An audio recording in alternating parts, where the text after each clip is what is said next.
Hey guys, Michigan Custom Craftworks here. Still Monday, 13th, 2025. Got a video I'm doing part 2 of.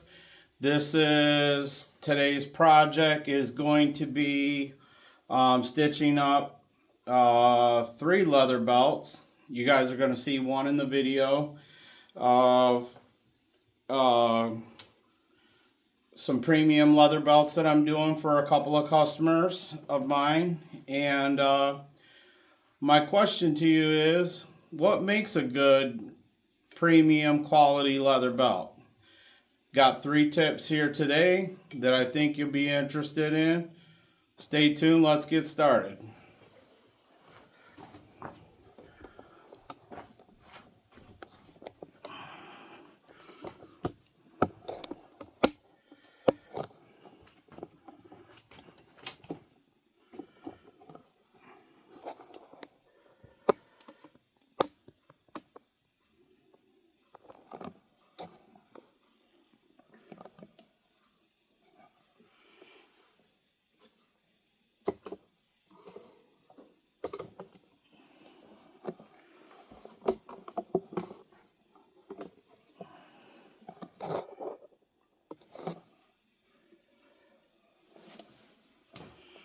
Okay, so hopefully you guys will be able to see this.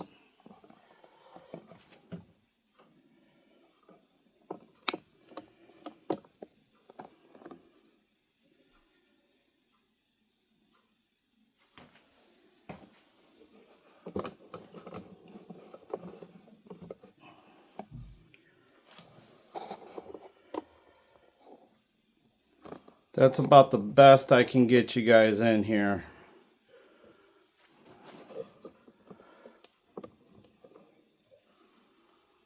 So yeah, what makes a good quality premium leather belt? Well, it starts with a premium leather. A good durable leather. Don't start sewing right away unless you guys have checked the bobbin first.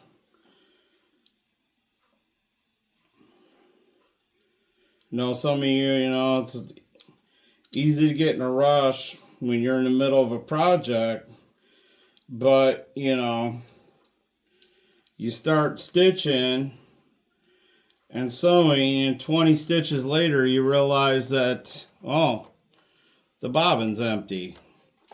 I don't have any thread. So I always check it, and I always swap them out in between. When I do a new belt, normally I can get through 2 on a bobbin, but I like to err on the side of caution. I don't like to just go ahead and get in there and try to, willy-nilly it. So, again, this is the dark chocolate. This is alligator skin. So, my first tip and suggestion is a premium quality leather. You want durable leather for a belt, and what makes that premium leather so nice for a belt? You look at, there's a couple of significant factors too. One is the quality of the leather, what animal it came from, right? And then also too,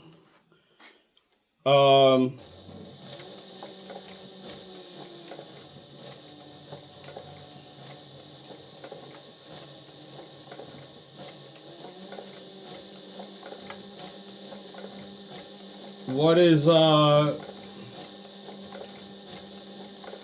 thickness? That brings me to my second tip. for a nice durable belt, leather belt, I like to be anywhere in between like 10 and 12 ounces, especially on a double layered belt that you're stitching.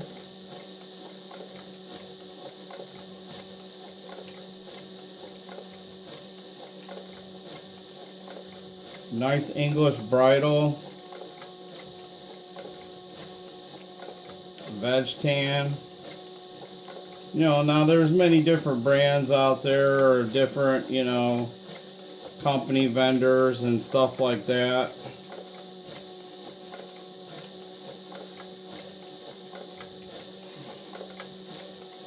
And when I'm sewing, guys, I take my time. There's no rush to get a machine jam or a thread stitch jam, and what does that solve? Now it's your project's ruined. You gotta rethread the machine. You gotta go back through and try to line up the holes that you mispunched. Because you got a rat's nest up underneath the presser foot or something like that. And as I'm going, I'm looking behind my machine, checking the quality of the stitch.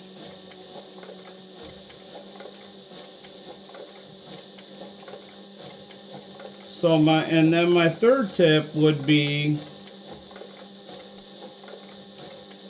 the quality of thread. Now, I use a double bonded nylon thread.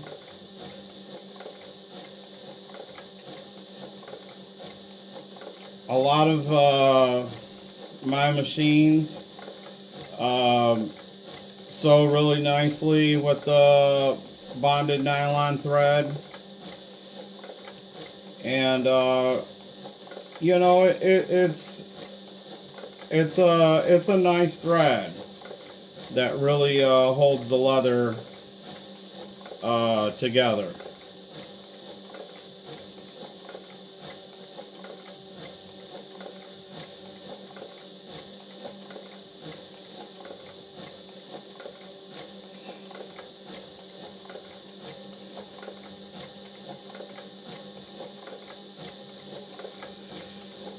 I mean, obviously I got the treadle pedal all the way down, but I've got a servo motor on this thing that's got a built-in speed reducer on my machine, so I got it set at 15, which is like 15 stitches basically per, I don't know, it's not seconds, but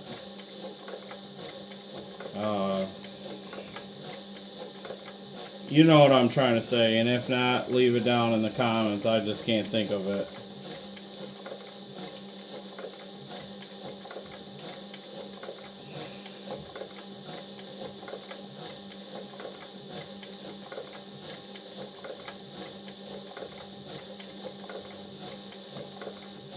Almost down the one side so far. I'm coming to the belt tip here. Got about 10 more inches here to sew.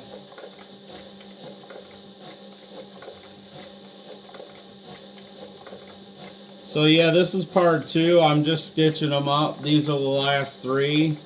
Part 1 was, I laid it out, had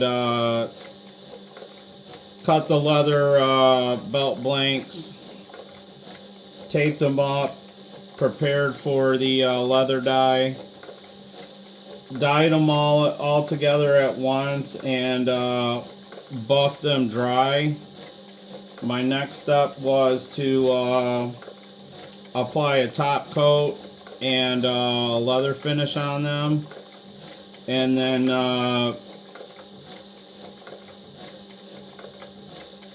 edge bevel the edges and slick the top and bottom edges of the belt down.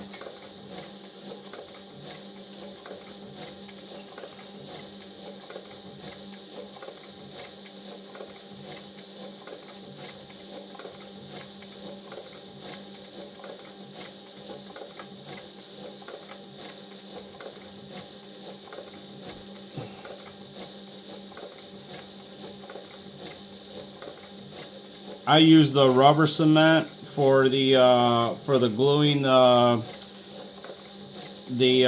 belt blank and the leather liner together.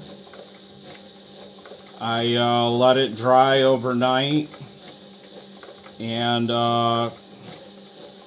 trim off the edges before I stitch. Now I know some of you leather crafters out there, you guys like to do it after you're done stitching, which, okay, that's fine. It's all preference at that point.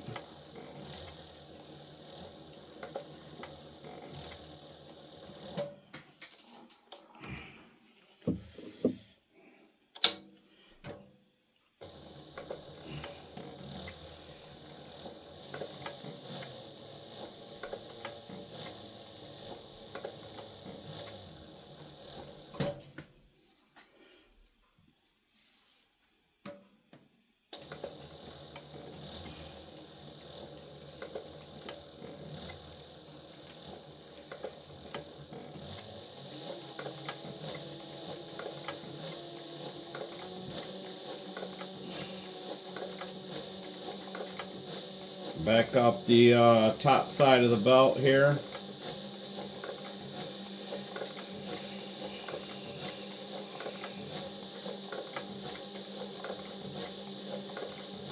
Roughly about 10 to 12 minutes per belt.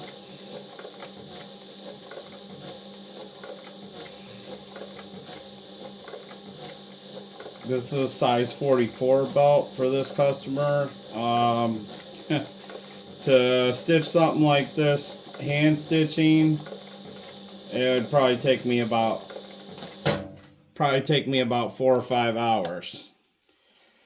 So, but that's it for this one, guys. Michigan Custom Craftworks, and I'm out.